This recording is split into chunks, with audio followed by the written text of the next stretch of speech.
Naam. Kwamba tunalo moja ambalo kwa sasa tukipewa vifaranga tunavipeleka juu kwenye vizimba ambapo kule juu kuna mawimbi makali. Sasa tungeomba kama tungekuwa tunapata vizimba vya kulelea vifaranga baada ya miezi mitatu, sasa vile vifaranga unakuta vimekuwa kidogo kufikia gramu 10 mpaka 15, ndio tuvipeleke kwenye mawimbi makubwa, kwa sababu kule juu kwenye mawimbi makubwa vifaranga vinakufa kwa kiasi kikubwa. Kwa hiyo vizimba vile vya kukuzia ndio hivyo vinavyopokelea na vifaranga. Ndio mkuu. Sasa kitaalamu, hebu jibu kidogo hapo.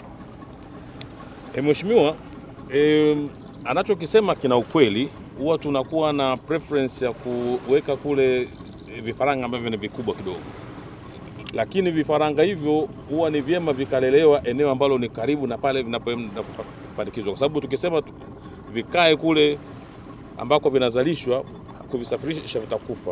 Kwa hiyo hili mimi naomba tulichukua kwamba ni jambo la kujifikirisha kwa moving forward, tuone ni namna gani tunaweza kuwa na miundombinu mingine ya ziada kwa ajili ya kukuzia hivi vifaranga mpaka vifike katika uzito huo. Mnaona sasa jamani? Mwingine, hebu tupate vipointi vingine vitatu kama vinne hivi. Kiuasili ni kwamba kuna sehemu, hii ni sehemu kubwa inayosongwa na mawimbi hasa upepo unapokuwa umegeuza. Kwa hiyo zile nanga tunazotengenezewa na mzabuni zina uzito kidogo, vizimba vinakokotwa, halafu nanga zile zikisha jikunja zinakunja zile nyavu kwa chini, vifaranga wanakufa. Nanga, huo ni uzoefu. Wewe umevuna mara ngapi sasa? Nimevuna mara moja na tumepanda kwa awamu nyingine, na pia mimi ni bwana shamba kwenye na mnarejesha vizuri? Ndio, tunarejesha mkuu. Na mkisharejesha zile hela zinawarudia kuanza kwenda awamu ya pili au zinachelewa? Zinachelewa. Mbona hamsemi sasa hiyo? Hebu nyie mlivuna lini mavuno ya kwanza? Mavuno ya kwanza tumemaliza mwezi wa 6.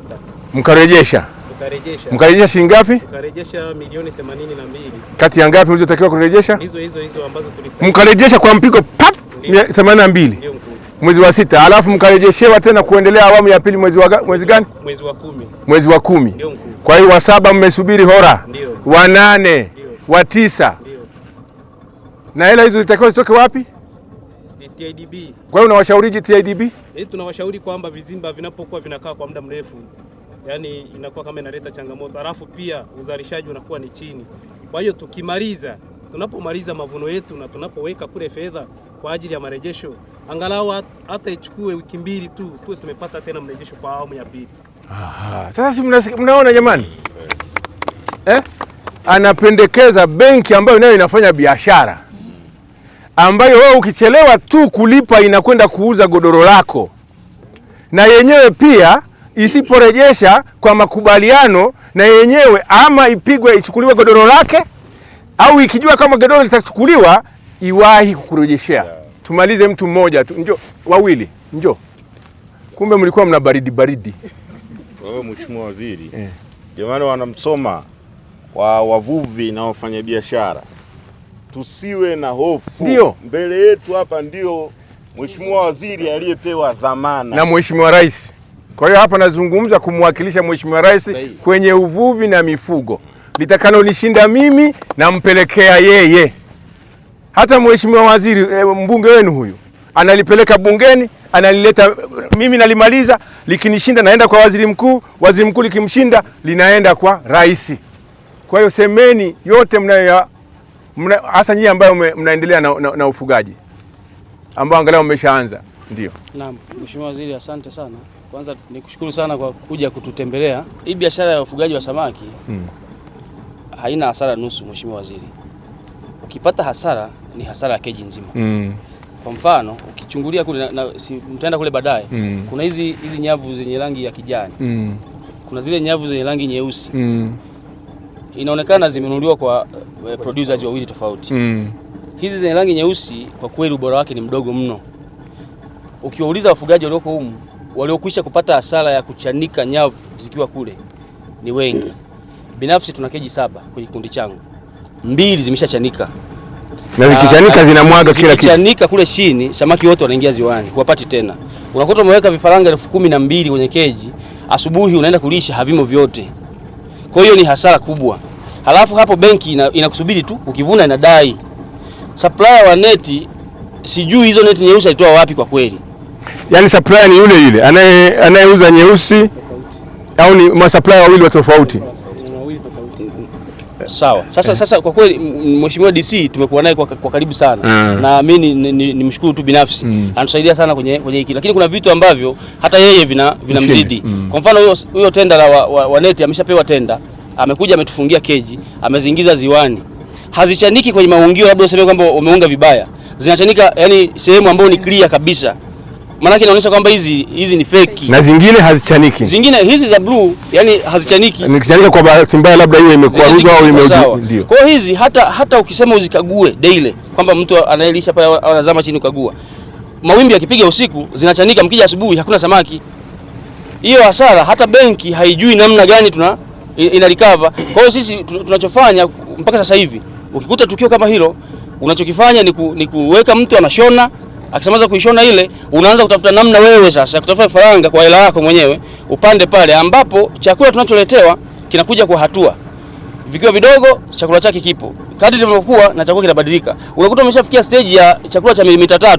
Unaingiza vifaranga vipya vyakula poda.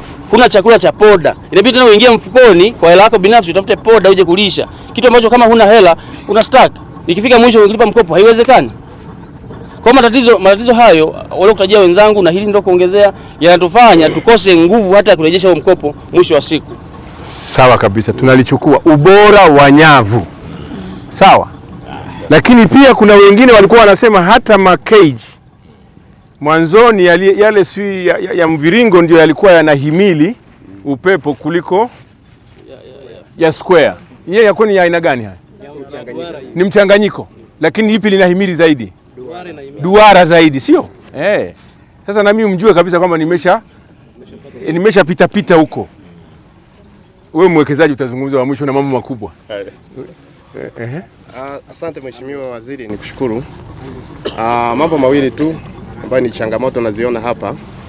La kwanza ni kwenye urejeshaji wa mkopo. Mkopo umewekwa kwa kategori mbili. Wa muda mfupi na wa muda mrefu. Sasa huu wa muda mfupi actually ndio unabeba gharama kubwa sana ambayo ni chakula na vifaranga. Ni zaidi ya 60%. Na wanataka unapovuna urejeshe immediately. 100% ulichokipokea. Yaani unapovuna tu unarejesha vifaranga, hela zote ya vifaranga 100% na chakula 100%, unabaki na neti na kizimba ndio unabaki nacho. Kitu ambacho sio sustainable.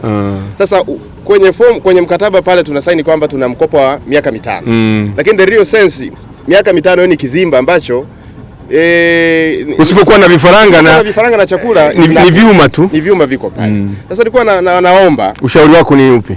Ushauri wangu ni kwamba huu mkopo wote uwe kwenye kategori moja miaka 5. Angalau kwa changamoto hizi ambazo tunapitia na nini, awamu ya msimu wa kwanza unaweza usipate, lakini msimu wa pili utapata, utarecover ili tutengeneze sustainability.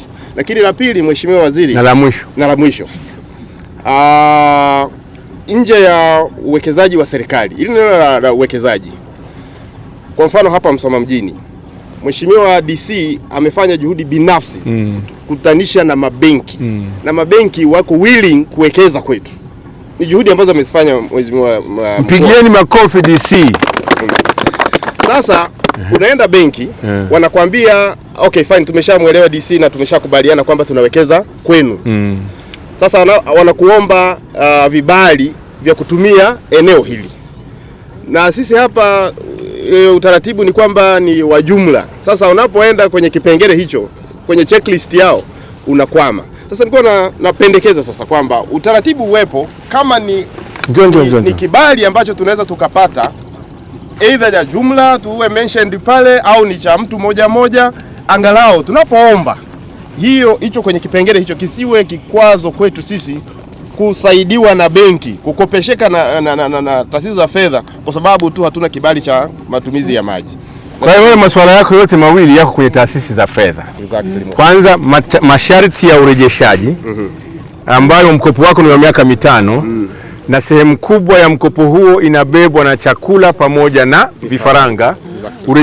Urejeshaji wake uzingatie huo miaka 5 badala ya kuwa muda mfupi kiasi ambacho unakuwa unalemewa kuendeleza hiyo shughuli yako. Na la pili ni hilo la masharti yaliyowekwa na benki ambayo sisi tungependa waingie na nyinyi mpanue biashara yenu kadri mnavyopata uzoefu. Hilo nalichukua kwa sababu nina mpango wa kukaa na vyombo vyote vya fedha tuzungumze. Hilo tunalichukua. Lakini hili sasa sharti wewe ulikuwa unasema kila kitu kiko sawa. Kwa hiyo usubiri tu. Unachelewa kuchemka. Kwa hiyo nitachelewa kukuruhusu. Hii ya vibali hapa ni maana yake nini? Wanamaanisha nini? Mheshimiwa, wanataka kuuza ziwa letu? Hapana, kwa ufugaji wa vizimba huwa kila mfugaji anatakiwa kuwa na kibali. Wakati tunaanza, kwa sababu tunajua jinsi tulivyoanza, tulitoa ridhaa ya kuanza kufuga. Nakumbuka hata tuliandikiwa na watu wa bonde kwa sababu anatakiwa na kibali cha wizara na kibali cha matumizi ya maji. Tukawaomba tukasema hawa tumeanza nao, tunaomba watakapoingia katika mzunguko wa pili ndio masuala ya vibali tuanze kuwatazama. Kwa hiyo ushauri wangu ni kwamba tuko na afisa wetu hapa, bwana Masawe yuko wapi? Aje akae nao awaelekeze jinsi ya kupata kibali. Ni rahisi, wanakujua sana Masawe, wanakutaja sana. Ni rahisi, tunafanya kwa njia ya mtandao. Kibali cha wizara ni shilingi 100,000, unachangia tu shilingi 100,000, na kibali cha maji ni kama shilingi 300,000. Unapata kibali kwa jina lako wewe na utakwenda nacho benki. Hautadaiwa tena masuala ya tathmini ya athari ya mazingira kwa sababu hilo serikali inakuwa imeshafanya. Kwa hiyo huo ndio ni ushauri kwangu, na Masawe yuko hapa kwa ajili ya kuwasaidia. Hilo linatuhusu la vibali, litakuwa limesaidia masharti ya benki. Halafu hili la pili la mabenki, tunao watu wa benki wamelichukua. Sasa ndio umechemka sasa. Tena wewe mzee ulikuwa unasema wewe una haraka ndoka tu. Haya mzee wangu, kwa heshima yako ya umri. Asante. Sisi na Rusule Fikosi tuko 22. Na lengo letu sio sifa, ni kupata. Sasa tuna vizimba vinne. Vizimba vinne vile kwenye kipato cha watu 22. Kila kimoja kinakuwa na vifaranga vingapi? Kila kimoja kinachukua. Na mmepata vinne? Tumepata vinne. Ndio. Tulikuwa tunaomba mtuongezeko, waziri tupelekee ombi letu kwa rais atuongezeko hata 6 tuwe na 10 vinaweza kutulia. Hilo nalijibu moja kwa moja hapa. Wako wengine hawajapata hata kimoja. Na wako wengine wana kimoja wanadunduiza nacho wanasogea. Sasa nyinyi ndio DC anahangaika na nyinyi. Mnataka kuhama kutoka kwenye uwezeshaji wa rais kwenda kwa huyu mwekezaji binafsi. Na hiyo inawezekana. Mkifanya vizuri vizimba vinne, kwa sifa zenu zile, mnakwenda kwenye mabenki, yanawapa masharti yale au nafuu, halafu mnaanza kuongeza hata mkihitaji 10. Umenielewa? Mimi kinachohusu ni kwamba mpate vifaranga bora kwa bei nafuu, mpate chakula bora na kwa bei nafuu, na watoaji vifaranga si matapeli. Umeelewa? Ukinunua 10 unahesabu unakuta iko 10. Ili hivyo vinne vizae vikuwezeshe uingie kwa DC akuunganishe na benki, na bahati nzuri sisi pia tunazungumza na mabenki, uende kukopesheka sasa kwa sababu tayari unavyo vinne na kikundi chenu, halafu unaachia nafasi ya kupumua Mheshimiwa Rais ahangaike na wale ambao hawajapata. Sawa? Sasa akikuongezea 6 ukawa na 10, Mheshimiwa Rais nchi nzima inataka vizimba. Na mimi ndio namsemea na nataka angalau tuwe na watu wengi wanaonufaika. Kwa hatua yako, linda mtaji wako huo ambao Mheshimiwa Rais amekuwezesha. Ufanye vizuri, uendeleze, upanuke, uende kwenye mabenki, ukue, uwe kama huyu ambaye haombi vizimba, anaomba utajiri.